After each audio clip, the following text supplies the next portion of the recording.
I'm just going to say it because I heard it a lot all week. Oh, Kyle McCord's only started 4 games. There's no way he's going to be able to handle a road environment like this. How about the composure he showed late in the game when he knew his best player was not 100% and he only had 1 timeout and they had to score a touchdown? That was incredibly gutsy by McCord to step into a situation where the only way he believes he can do that is if it's in his way. It's unbelievable. I think there's a lot of good.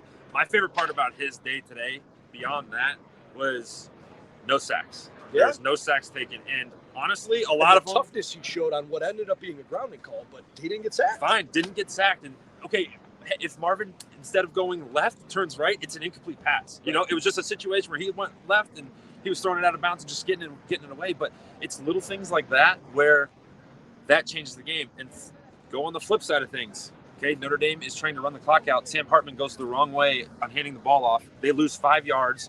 Then they throw almost an interception on a screen.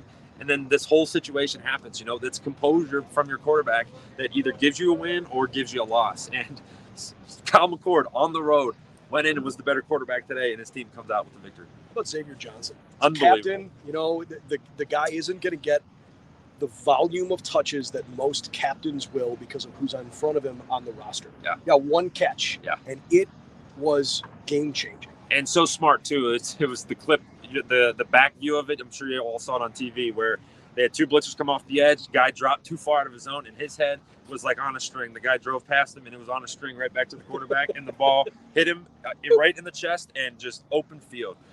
Unbelievable awareness by him. And like you said, you know, you're a captain for a reason. You're in the right spot at the right time, and you make the right play. And I'll tell you who I've said a few times, he's probably my favorite Buckeye. I get the impression a lot of people feel this way. Number 8's pretty special. Stud. Cade Stover is your quintessential Ohio State Buckeye, and the guy plays with a level of toughness that's pretty hard to match. And boy, did he find himself in some big moments. The toughness and heart. Like, there's one thing about him is like you can see it. I was 100 rows up tonight. You could feel it. Like, this kid cares. He is Ohio State football. It's coursing through his veins. Like, you know, some of the catches he made were just unbelievable use of his hand. Like, just no one else is making that catch except for him. And when we were talking about it, there's times he's the best player on the field. Best player on that offensive side of football with guys. You got 10 first-round picks on that side, and he was the best one. You know, so it was a really impressive performance by him. And when you have leaders like that, and they're bringing your team along, sure, first half didn't look great. Don't matter. Cade's going to get this team going. You know, it's guys like that are part of the winning formula.